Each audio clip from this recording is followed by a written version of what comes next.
और इस वक्त बड़ी खबर बता रहे हैं आपको, दिल्ली के सीमापुरी से संदिग्ध बैग से आईडी बरामद हुई है। एनएसजी ने संदिग्ध बैग से आईईडी बरामद की है। टाइम्स और नवभारत ने सबसे पहले खबर आपको दिखाई थी और हमारे सहयोगी निपुण वहीं पर मौजूद हैं। वहां पर किराए पर कुछ लोग रहते थे जो कि लापता, उन्हीं को संदिग्ध माना जा रहा है। सबसे पहले दिल्ली पुलिस को इस बात की सूचना मिली थी। दिल्ली पुलिस वहां पहुंची, संदिग्ध बैग को जब्त किया गया, आसपास के रहने वाले लोगों को वहां से हटाया गया और पूरे इलाके की तलाशी शुरू की गई। एनएसजी को सीधा कॉल किया गया, बॉम्ब डिस्पोजल व्हीकल को वहां बुला लिया गया है। आप देख रहे हैं इस वक्त की बड़ी खबर, ये सीधी तस्वीरें आप देख रहे हैं। बॉम्ब डिस्पोजल यूनिट को बुला लिया गया है जो कि बॉम्ब को वहां पर डिफ्यूज करेगी, क्योंकि सीमापुरी के पास जिस बैग को संदिग्ध अवस्था में पाया गया था उसमें आईडी मिला है। ये तस्वीरें आपको दिखा रहे हैं टाइम्स और नवभारत ने सबसे पहले वो तस्वीरें आपको दिखाई। हमारे सहयोगी प्रेरित इस वक्त जुड़ चुके हैं हमारे साथ। प्रेरित, क्या अपडेट इस मामले में अब तक? प्रेरित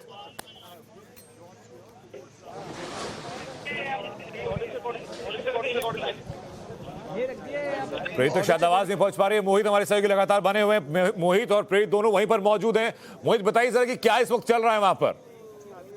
देखिए, एनएसजी की टीम मौके पर पहुंची थी और पूरी जगह को शिनाख्त की गई है। जो बैग था इसके बारे में बताया जा रहा है, वहां से इम्प्रोवाइज्ड एक्सप्लोजिव डिवाइस यानी कि आईईडी बरामद हुआ है। और जो दूसरे महीने में दूसरी बार है जब दिल्ली के अंदर आईईडी बरामद हुआ है। और जो गाजीपुर आरडीएक्स मामले की पूरी जांच की जा रही थी, उसी दौरान जो स्पेशल सेल है उसने कुछ कॉल को इंटरसेप्ट किया था। पता लगा था कि ओल्ड सीमापुरी के इलाके में कुछ गतिविधि हो रही है। इलाके की जो अमन कमेटी थी, जो हिंदू मुस्लिम के बीच में एक अमन पैदा करती है, उस कमेटी के लोगों ने पुलिस को आज इन्फॉर्म किया कि यहाँ पे कुछ संदिग्ध हो रहा है। जब पुलिस मौके पर पहुंची तो उनको भी वहाँ पे कुछ संदिग्ध पाया गया। और वो जिस जगह पे संदिग्ध पाया गया वहाँ पे कुछ लड़के किराए पर रहने के लिए आए थे और वो लड़के वहाँ से फरार बताए जा रहे हैं। वो लड़के एक हफ्ते पहले ही यहाँ पे रहने के लिए आए थे। उसके बाद स्पेशल सेल को कॉल किया गया। स्पेशल सेल ने पूरे इलाके को कॉर्डन ऑफ किया और जांच की। एनएसजी की टीम को बुलाया गया, बॉम्ब स्क्वाड मौके पर आए और अब पता लगा है फाइनली कि यहाँ पर आईडी बरामद हुआ है। यानी कि यहाँ पर किसी आतंकी गतिविधि को अंजाम देने की साजिश रची जा रही थी। कई स्लीपर सेल्स होने की बात यहाँ पे सामने आ रही है कि कोई बड़े स्लीपर सेल्स यहाँ पर मौजूद थे। तो फिलहाल यहाँ पे आईडी को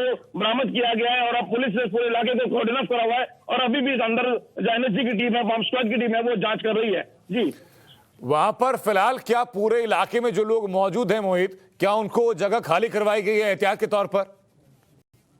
बिल्कुल, जो जिस एरिया में, जिस गली में ओल्ड सीमापुरी की जो मकान है, जो फ्लैट है, वहां पे उस पूरे इलाके के आसपास बंद कर दिया गया है। वहां से लोगों को थोड़ा बाहर की तरफ किया गया है। हालांकि जो बॉम्ब स्क्वाड की टीम पहुंची है, एनएसजी की टीम पहुंची है, वहां पे ऐसी डिवाइसेस लेके पहुंची है कि वहां पर बॉम्ब को डिफ्यूज किया जा सकता है जिससे किसी को नुकसान ना हो। लेकिन फिर भी एहतियात के तौर पर उस एरिया को खाली कराया गया है, पूरे एरिया को कॉर्डन ऑफ किया गया है। और स्पेशल सेल का कहना है कि यहाँ पर कोई ना कोई स्लीपर सेल जरूर थे जो एक आतंकी गतिविधि को अंजाम देने की फिराक में थे।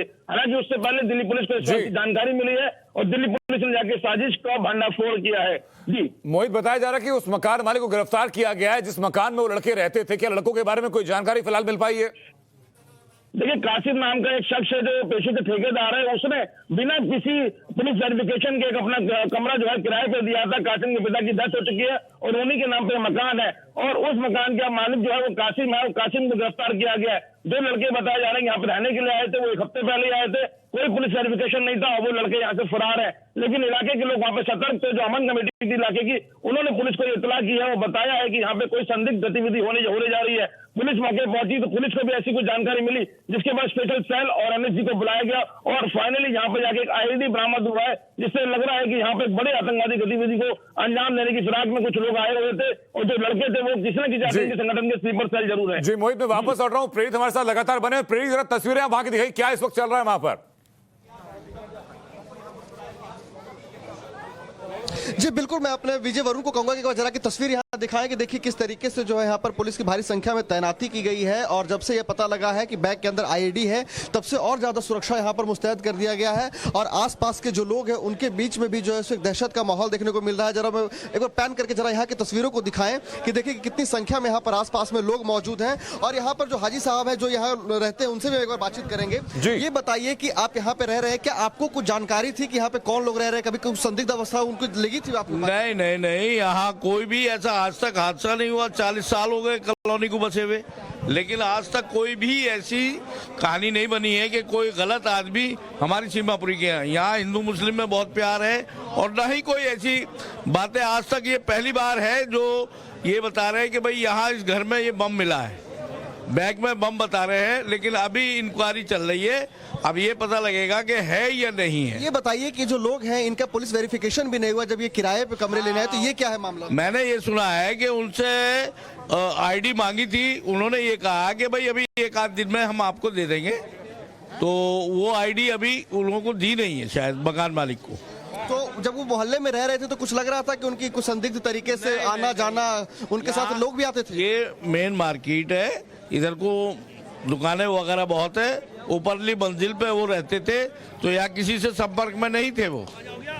तो साफ तौर पर आपने सुना कि वो जो लोग थे वो यहाँ पर किसी के संपर्क में नहीं थे। और लेकिन जो शख्स आपके साथ अगर आप उनसे जान पाए उस मकान मालिक के बारे में जिसको हिरासत में लिया गया है।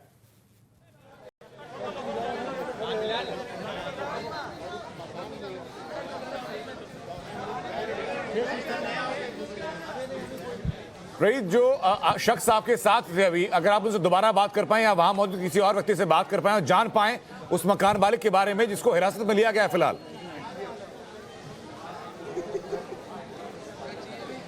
जी बिल्कुल, मैं यहाँ के जो लोग हैं उनसे भी बातचीत करना चाहूंगा एक बार। भाई साहब, ये जरा बताइए, एक बात और मुझे बताइए कि जी एक बार सवाल फिर से दोहराएं दोबारा। जो मकान मालिक जिनको गिरफ्तार किया गया, हिरासत में लिया गया, उनके बारे में बम मिला है, तो हम वहाँ से जो भी जिम्मेदार लोग हैं, एक SHO साहब ने कमेटी बनाई हुई है, तो सारे लोग यहाँ आए कि भाई क्या हालात। ये बताइए कि जो मकान मालिक है जिनको हिरासत में लिया गया है, उनसे सवाल जवाब हो रहे हैं, तो क्या आप उनको जिम्मेदार मानते हैं? हाँ, यहाँ के जिम्मेदार के बेटे हैं, वो कसीम भाई के लड़के हैं, ठेकेदारी करते हैं, मकान वगैरह बनाते हैं। उन्होंने पुलिस वेरिफिकेशन नहीं किया, तो क्या आप उनको भी जिम्मेदार मानते हैं? हाँ, उनकी लेनी चाहिए थी, वो आईडी उनको पहले लेनी चाहिए थी, बाद में किराएदार रखना चाहिए था। ये जिम्मेदारी। ये बताइए, जब बात उठी है तो ये बताइए कि और जो इस मोहल्ले में जो लोग रह रहे हैं किराए के तौर पे, किराएदार के तौर पे, तो क्या उनकी पुलिस वेरिफिकेशन हुई है? हाँ, औरों की हुई है और होती है, और ये पुलिस का भी ये कहना है कि भाई कोई भी आप किराएदार रखो तो उसकी वेरिफिकेशन जरूरी है। तो क्या ये कुछ जानकारी है आपके पास, किस एज ग्रुप के वो लोग थे? भाई यंग लड़के थे, जैसे हमने सुना है। कितने दिन से वहां रह रहे थे, क्या ये शख्स बता सकते हैं इस बारे में? कि भाई ये इस उम्र के लड़के थे, हम तो सुनी हुई बात बता रहे हैं आपको। अच्छा, इस बात की आपको कोई जानकारी है कि कितने दिनों से वो लोग रह रहे थे और उनके साथ में और भी किस तरह के लोग? वो जल्दी में ही आए थे यहाँ। अब किस तरह के लोग यहाँ होते हैं वो तो हमको पता नहीं। मोहल्ले वाले लोगों के साथ में उनकी बातचीत होती थी? ऐसा है, कोई यहाँ मोहल्ला नहीं है, ये बाजार दुकानें है, मार्केट है, उसके ऊपर मंजिल पे रहते हैं, पब्लिक बहुत चलती है। तो जो मकान मालिक थे उनसे आपकी बातचीत होती थी? वो हम जानते हैं उनको, शरीफ आदमी है, कसीम भाई बहुत शरीफ आदमी है। वेरिफिकेशन नहीं हुआ? वेरिफिकेशन नहीं हुआ, शायद वेरिफिकेशन नहीं था। उन्होंने, मैंने ये सुना है कि उन्होंने मांगी भी थी आईडी, तो उन्होंने कहा एक आध दिन में दे रहे, दे नहीं पाए वो।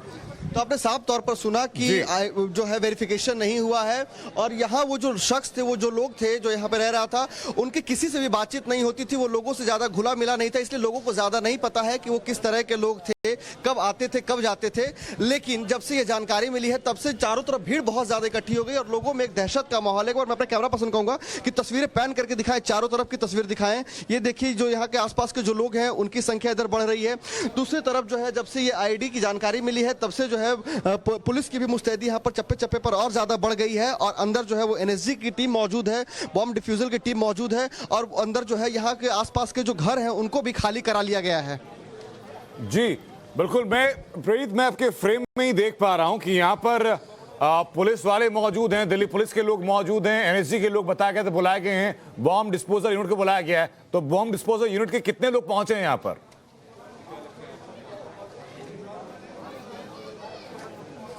जी अभी ऐसी एग्जैक्ट तो जानकारी नहीं है, लेकिन यह है कि काफी संख्या में जब जानकारी मिली थी दिल्ली पुलिस को यहाँ पर, वो लगभग 2 बजे के आसपास की बात होगी, उसके बाद यहाँ पर जो है वो सीधे NSG की टीम को बुलाई गया, और NSG की टीम ने जो है जब अंदर छानबीन की, उसके बाद बॉम्ब डिफ्यूजल टीम को बुलाया गया, और वो लगातार जो संदिग्ध बैग था उसमें लगातार जांच हो रही थी। और अभी थोड़ी देर पहले जब पता लगा कि उसमें IED पाया गया है, तो उसके बाद से बॉम्ब डिफ्यूजल टीम जो है वो और ज्यादा सक्रिय हो गया, उसे डिफ्यूज करने में लग गई। लेकिन जैसे ही जानकारी मिली थी कि यहाँ पर संदिग्ध बैग है, स्पेशल सेल की टीम पहुंची थी और एनएसजी को बुलाया गया था। उसी वक्त ही आसपास के जो लोग हैं, जो घर हैं, उनको खाली करा दिया गया था, लोगों को विस्थापित करके वहां से बाहर करा दिया गया था। और ये देखिए कि यहाँ पर बैरिकेड लगा दिए गए थे, यहाँ पर जो है वो बैरिकेड लगा दिए गए थे और दूसरी तरफ भी बैरिकेड लगा दिया गया ताकि कोई भी यहाँ पर इस जो ये क्षेत्र है डी ब्लॉक, उसमें कोई भी ना आए। यानी कि जो ओल्ड सीमापुरी का जो डी ब्लॉक है उसको पूरी तरीके से ब्लॉक कर दिया गया है और पुलिस के साथ साथ एनएसजी की जो टीम है वो लगातार मौके पर मौजूद है और बॉम्ब डिफ्यूजल की टीम अपने काम में लगी हुई है। प्रीत, मैं वापस आपके पास लौट रहा हूं। अब आपसे जानकारी लेते रहेंगे, उससे पहले वो तस्वीरें एक दफा फिर दिखा देते हैं दर्शकों को। ये दिल्ली की सीमापुरी की तस्वीरें हैं जहां पर एक संदिग्ध बैग होने की खबरें मिली थी। संदिग्ध बैग होने की खबर जब पुलिस तक पहुंची तो पुलिस वहां पहुंची और संदिग्ध बैग को तलाशा गया। संदिग्ध बैग मिलने के बाद पहली आशंका यह रही कि इसमें बॉम्ब हो सकता है। एनएसजी को इस बारे में सूचित किया गया। एनएसजी ने आकर के उस बैग की जांच की तो उसमें आईडी होने की बात सामने आई और जैसे ही उस बैग में आईडी होने की बात सामने आई, तत्काल तौर पर बॉम्ब डिस्पोजल यूनिट को यानी बम निरोधक दस्ते को इन्फॉर्म किया गया, सूचना दी गई। तस्वीरें भी आप देख रहे हैं सबसे पहले टाइम्स नाउ नवभारत पे कि जो बॉम्ब डिस्पोजल यूनिट वहां पहुंची उससे पहले दिल्ली पुलिस ने अपनी जिम्मेदारी निभाते हुए उस पूरी गली को कॉर्डन ऑफ किया। वहां से लोगों को अलग हटाया गया ताकि अगर कोई भी दुर्घटना होती है तो आम लोग उसकी चपेट में ना आए। साथ ही साथ तहकीकात शुरू की गई। तहकीकात में पहला तथ्य यह सामने आया कि कुछ लड़के जो इसी गली में एक मकान में किराए पर रहते थे, वो लड़के फरार हैं।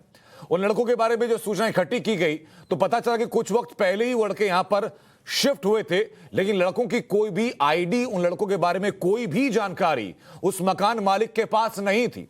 मकान मालिक से पूछताछ की गई तो मकान मालिक से पूछताछ करने के बाद यह सामने आया कि उन लड़कों को किराए पर मकान देने से पहले उन लड़कों का पुलिस वेरिफिकेशन नहीं करवाया गया था। लड़कों का पुलिस वेरिफिकेशन ना होना यानी कि उन लड़कों के बारे में कोई भी आधिकारिक जानकारी फिलहाल पुलिस के पास नहीं है। मकान मालिक को हिरासत में ले लिया गया है और पूछताछ की जा रही है। प्रेरित, इस वक्त वहां क्या चल रहा है जरा बताइए आप।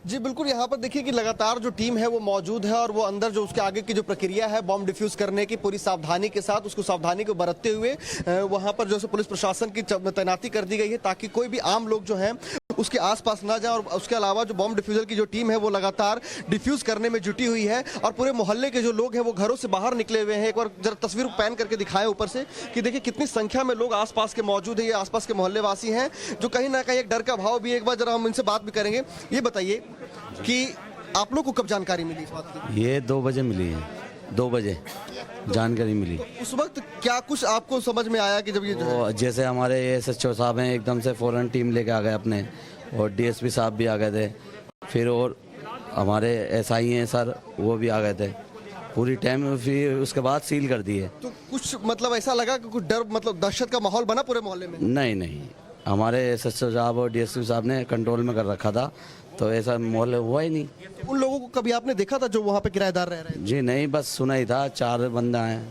कभी उससे रब्ता नहीं हुआ, मुलाकात नहीं हुई। तो देखिए यहाँ पर चारों तरफ जो है आसपास के लोग मौजूद हैं और इस इंतजार में हैं कि यहाँ पर जल्दी से वो बॉम्ब डिफ्यूज हो सके और इसके बाद जो है यहाँ से जो टीम है वो जा सके ताकि ये लोग फिर से जो अपने घर पे आराम से जाकर के सुकून से रह सके। लेकिन फिलहाल जो यहाँ पर एक दहशत का माहौल है, लोग अपने घर से बाहर निकले हुए हैं और पुलिस भी इस बात का पूरा ख्याल रख रही है कि यहाँ पर जो है कोई भी जब डिफ्यूजल के समय जब बॉम्ब डिफ्यूज हो रहा है उस प्रक्रिया के दौरान कोई भी जो आम लोग हैं वो उनके आसपास में न जाए ताकि अच्छे तरीके से बॉम्ब डिफ्यूज कर दिया जाए शांति तरीके से और लोगों में किसी भी तरह की जो है घबराहट या हाथाहाथ की स्थिति न बने। जी बिल्कुल प्रेरित, मैं वापस लौट रहा हूं। इसी बीच राकेश अस्थाना से टाइम्स नाउ नवभारत ने बात की और राकेश अस्थाना ने साफ किया कि गाजीपुर में जो आईडी मिला था उसी की इन्वेस्टिगेशन के दौरान यहां के संपर्क, यहां के सूत्र सामने आए और सीमापुरी के कमरे के अंदर एक जानकारी मिलने के बाद, इस बारे में सूचना मिलने के बाद यह रेड की गई थी और इस रेड में यह संदिग्ध बैग मिला। यानी कि पूर्व नियोजित सूचना थी जो गाजीपुर में कुछ वक्त पहले आईडी बरामद की गई थी, आईडी मिली थी, उसी को लेकर के जांच की जा रही थी। उसी जांच के दौरान ये लीड मिली, ये सूचना मिली कि सीमापुरी में भी ऐसे कुछ लोग हैं जिनके पास ऐसी सामग्री है और उनके पास उन्हीं सूचना के आधार पर, जब ऐसी सूचना के आधार पर सीमापुरी में कार्रवाई की गई तो सीमापुरी में एक कमरे के अंदर जाकर के रेड की गई और उसी कमरे से ये आईडी बरामद हुई है और उसी कमरे में रहने वाले लड़के जो हैं वो फिलहाल फरार बताए जा रहे हैं। उसी कमरे के मकान मालिक से पूछताछ की गई तो ये चीज सामने आई कि उस मकान मालिक ने पुलिस वेरिफिकेशन उन लड़कों का नहीं कराया था। आसपास के जो लोग मौजूद हैं उनसे हमारी सहयोगी प्रेरित लगातार बात भी कर रहे हैं। उनका कहना यह है कि कुछ वक्त पहले ये लड़के यहां पर शिफ्ट हुए थे, इनके बारे में पूरे उस गली में, पूरे मोहल्ले में किसी को कोई जानकारी नहीं है। इसी के चलते उस मकान मालिक को फिलहाल हिरासत में ले लिया गया है और हिरासत में लेने के बाद पूछताछ की जा रही है। एनएसजी की टीम इस आईडी को डिफ्यूज करेगी। बॉम्ब डिस्पोजल स्क्वाड भी वहां पर पहुंच चुका है, बम निरोधक दस्ता वहां पर पहुंच चुका है। सबसे पहले दिल्ली पुलिस ने इस मामले में कार्रवाई करते हुए सूचना के आधार पर, इंफॉर्मेशन के आधार पर यह कार्रवाई की, सीमापुरी में रेड की। सीमापुरी के इस कमरे का एग्जैक्ट एड्रेस दिल्ली पुलिस के पास था, इसलिए इस मकान में सीधा दिल्ली पुलिस पहुंची। मकान में उसी कमरे में सीधा दिल्ली पुलिस पहुंची और वहां जाने के बाद बैग सामने आता है। उस बैग का कोई मालिक सामने नहीं था। उस बैग की जब जांच की गई तो पहले सबसे पहले शक उठा कि इसमें बॉम्ब हो सकता है और उसके बाद उसमें एनएसजी ने जब जांच की तो उसमें आईडी मिला है। मेरे सहयोगी प्रेरित लगातार ऑन स्पॉट मौजूद है, ग्राउंड जीरो पर मौजूद है इस वक्त। प्रेरित, बॉम्ब डिस्पोजल यूनिट ने क्या अपना ऑपरेशन करना शुरू कर दिया है फिलहाल वहां पर? जी बिल्कुल, जैसे ही देखिए जैसे ही जानकारी मिली थी लगभग 2 बजे के आसपास से, तब से तो टीम की यहाँ पे तैनाती थी, एनएसजी की टीम मौजूद थी, उसके अलावा जो है सो बॉम्ब डिस्पोजल की टीम जो मौजूद थी। लेकिन जैसे ही ये जानकारी मिली कि बैग में जो है आईडी बरामद हुआ है, उसके बाद से ही वो जो है तो पूरे सावधानी के साथ बॉम्ब डिफ्यूजल टीम जो है वो अपने प्रोसेस में लग गई है और वो लगातार जो उसमें अपने काम कर रही है। और जो आसपास के जो पुलिस प्रशासन के जो लोग मौजूद है वो आसपास के लोगों को थोड़ा साइड में हटा रहे हैं ताकि डिफ्यूजल के समय कोई भी संपर्क में ना आ सके। तो देखिए यहाँ पर जो माहौल एक बार दिखाई, मैं अपने कैमरा पर्सन कहूँगा जरा एक बार की तस्वीर दिखाएं कि किस तरीके से देखिए कि यहाँ पर पुलिस बार बार जो है आसपास के लोगों को यहाँ से हटा रही है क्योंकि भीड़ इकट्ठा हो रही है। हर किसी के अंदर दहशत भी और देखने की रुचि भी है कि यहाँ पर क्या हो रहा है। लेकिन देखिए कि किस तरीके से पुलिस उन्हें यहाँ से भगा रही है और यहाँ पर फिलहाल जो है जो बॉम्ब डिफ्यूजल की जो टीम है वो मौके पर मौजूद है और डिफ्यूज करने की जो तमाम जो तकनीकी जो सामान होने चाहिए, उपकरण होने चाहिए, बिल्कुल प्रेरित, मैं वापस लौटूंगा और स्पॉट से और क्या तस्वीरें सामने लगातार आपसे जानते रहेंगे। हमारे साथ मोहित ओम हमारे साथ जुड़ चुके हैं। मोहित, क्या जानकारी फिलहाल इस पूरे ऑपरेशन के बारे में? देखिए, अभी हमारे DCP special cell Pramod Kushwaha से बात हुई है जो मौके पर मौजूद है। उनका कहना है कि आईडी कंफर्म है और ये एक मानसिकता के साथ रखा गया था क्योंकि हम लगातार जो कॉल इंटरसेप्ट कर रहे थे गाजीपुर में जो आदेश मिला था उसके बाद से लगातार हम जो कॉल इंटरसेप्ट कर रहे थे उसमें पता लगा था कि ओल्ड सीमापुरी के इस इलाके में कोई संदिग्ध गतिविधि चल रही है। और आज जैसे हमें जानकारी मिली कि यहाँ पे कोई एक ऐसा संदिग्ध बैग मिला है, उसके बाद यहाँ पर पूरी टीम पहुंची है, एनएसजी को बुलाया गया है और पूरी जांच के बाद करीब 3 घंटे की जांच के बाद पता लगा है कि वहाँ पे आईडी बरामद हुई है। तो यानी कोई एक बड़ी साजिश रचने की यहाँ पर फिराक में जो लोग आए थे वो थे और उनको स्लीपर सेल ही माना जा रहा है कि दूसरे बड़े संगठन में स्लीपर सेल हो सकते हैं।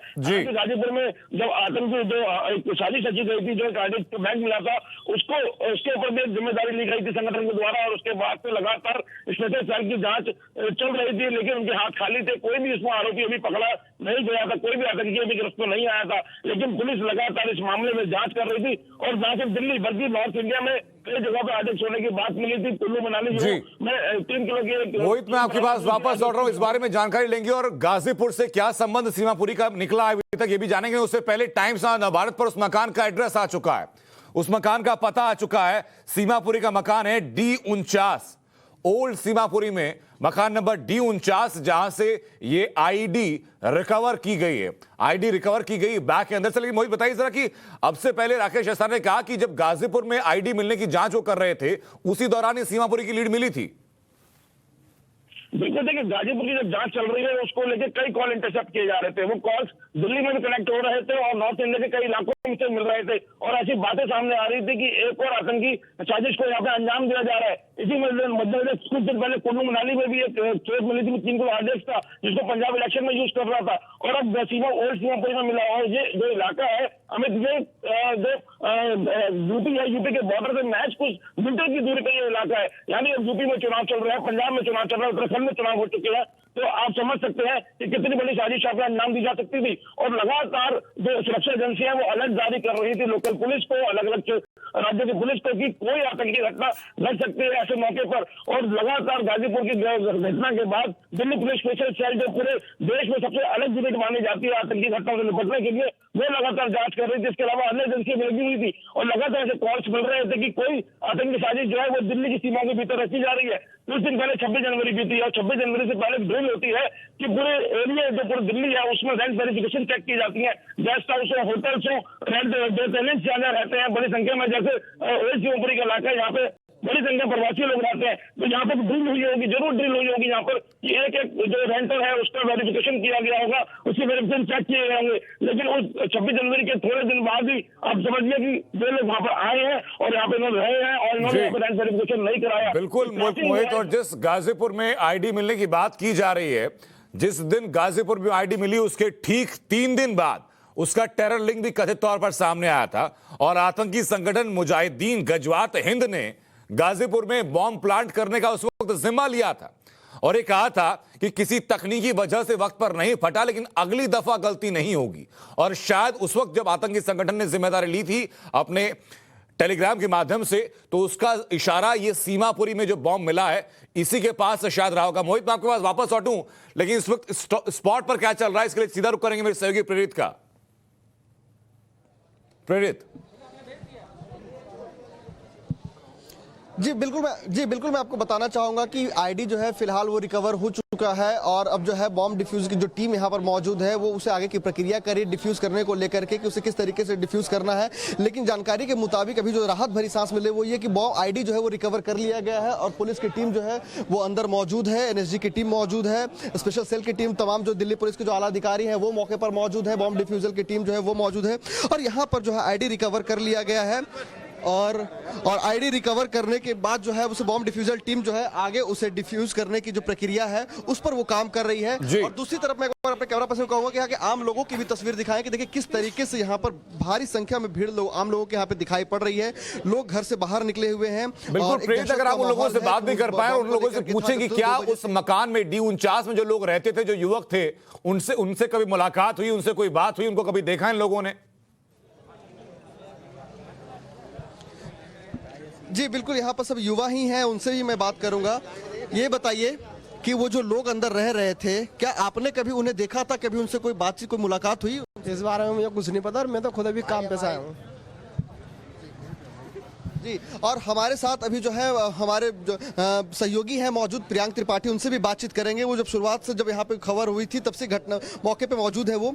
ये बताइए कि यहाँ जो वो लोग रह रहे थे वो कब से और क्या कुछ पता है कि वो किनके संपर्क में आ रहे थे, क्या उनके संदिग्ध अवस्था कुछ ऐसी दिख रही थी आने जाने की? देखिए प्रिय, सबसे पहली बात है यहाँ पे जितने ज्यादा लोग हैं सबके सब काम करने वाले लोग हैं। सुबह के समय वो 8 साढ़े 8 बजे के करीब अपने घर काम के लिए निकल जाते हैं और देर शाम को आते हैं। अब कौन से घर में कौन रह रहा है इसके बारे में जानकारी देना काफी ज्यादा मुश्किल है यहाँ के लोगों के लिए। सब कोई नौकरी पेशा लोग हैं यहाँ पे। लेकिन हम इस सिलसिलेवार तरीके से जो धमाकों की साजिश है उसकी बात करें तो सुरक्षा एजेंसियों के बाद से पिछले कुछ महीनों से टिप ऑफ आ रहे थे कि पाकिस्तान की जो आईएसआई है वो ड्रोन के जरिए कंप्लीटली मेड जो आईडीज होते हैं उसको इंडिया में भेजने की कोशिश करी थी। वो इसलिए हो रहा था क्योंकि इंडियन मेक की जो आईडीज थी उसका उतना इंपैक्ट नहीं होता था, उतने ज्यादा उससे कैजुअलिटी नहीं होती थी, जान माल को नुकसान नहीं होता था। इसलिए एक साजिश के तहत तकरीबन 2 दर्जन से ज्यादा आईडीज को ड्रोन के जरिए भेजने में पाकिस्तानी आईएसआई एजेंसी जो है कामयाब होगी। हमारी सुरक्षा एजेंसियां भी अलर्ट थी।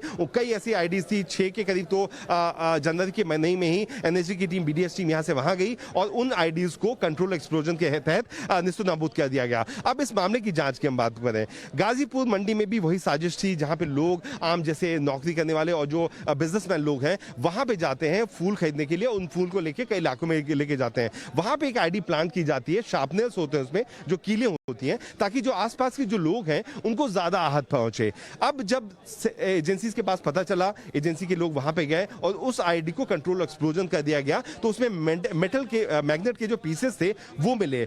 अभी हम जनवरी के लास्ट महीने की बात करें तो लास्ट के दिनों की बात करें तो कुल्लू में भी एक गाड़ी मिली जिसमें धमाका हुआ। ज्यादा लोगों को इस बारे में जानकारी नहीं है, लेकिन उस धमाके में भी जो ट्रेसेस मिले, सिमिलर काइंड ऑफ मैग्नेट, उसी टाइप का जो उसी मेक का जो मैग्नेट था वो यहां पे भी मिला। यहां पे गाजीपुर में भी 350 किलो आरडीएक्स से कुल्लू वाले धमाके में भी थे। तो साफ तौर से आप देख सकते हैं दोनों में लिंक काफी ज्यादा होता है। दिल्ली पुलिस की स्पेशल सेल को एक पता चला कितने आबादी वाले घने वाले आबादी वाले में, जहां पे अगर आप आगे आए आप चौंक जाएंगे हमारे दर्शक कि ये है उत्तर प्रदेश का बॉर्डर और ये है दिल्ली। महज 25 मीटर की दूरी पे उत्तर प्रदेश का बॉर्डर है। यानी स्ट्रैटेजिकली लोकेशन ऑप्ट किया गया था कि चूंकि भीड़ भाड़ वाला इलाका है, नौकरी पेशे के लोग हैं यहाँ पे, तो किसी को शक ना हो इसलिए कुछ ही दिन पहले लोग यहाँ पे आके रहना शुरू कर रहे थे। अब हम दूसरी बात करें तो एजेंसी यहाँ पे 1:30 बजे के करीब स्पेशल सेल की टीम यहाँ पे आई। जब देखा तो घर में कोई मौजूद नहीं था,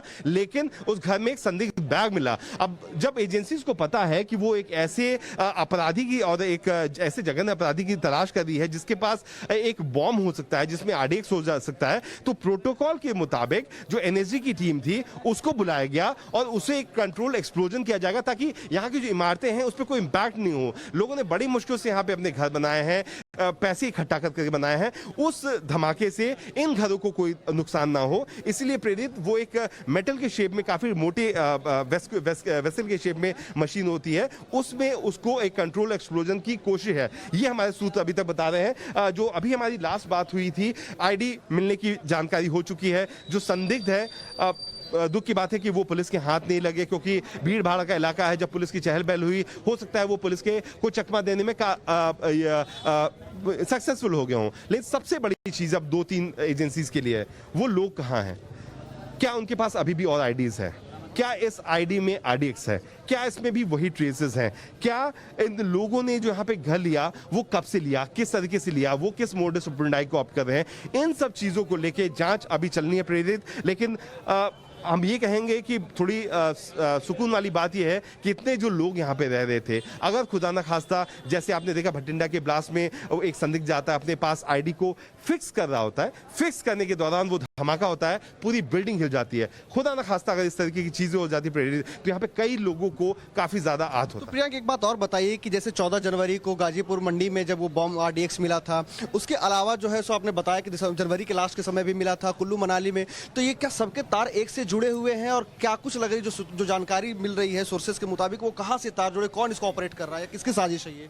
एक स्पेशल यूनिट है बीडीएस की यूनिट, बॉम्ब डिस्पोजल जो स्क्वाड होती है, वो नेशनल सिक्योरिटी गार्ड्स की है, जो कि एनएसजी हमारे देश में 26/11 के समय काफी ज्यादा अच्छा काम किया। और हमारी एनएसजी की कोशिश है कि इस टाइप के जो सिलसिलेवार तरीके की जो चीजें हैं उसको निकाल जाए। तो क्या होता है कि मान लीजिए मसलन यहाँ पे एक धमाका हुआ, यहाँ से जो सैंपल्स उठाएंगी जो एजेंसी हमारे दर्शक देखे हैं वो ट्रेसेस होंगे, तो वहां पे छोटे छोटे मैग्नेट के पीसेस सी शेप में, हाफ सी शेप के मैग्नेट के पीसेस जो गाजीपुर के धमाके के जो अवशेष बचे थे उसमें से मिले, वही उसी तरीके के अवशेष हमें जो कुल्लू में जो धमाका हुआ था उसमें भी उसी टाइप के अवशेष मिले। तो आप देख सकते हैं ना सिमिलरिटी है। और अगर आप हाल के दिनों में बात करें तो कोई भी ऐसा अच्छी बात यह है कि बड़ा धमाका नहीं हुआ जिसमें ज्यादा जान माल को नुकसान हो। इसलिए जो हमारे देश के दुश्मन है वो ये कोशिश कर रहे हैं कि बाहर से बनी हुई आईडीज आए, ड्रोन के जरिए किसी भी तरीके से उसको देश में फिक्स कर दिया गया और कुछ लोगों को बरगला करके इस तरीके की घटना को शामिल किया,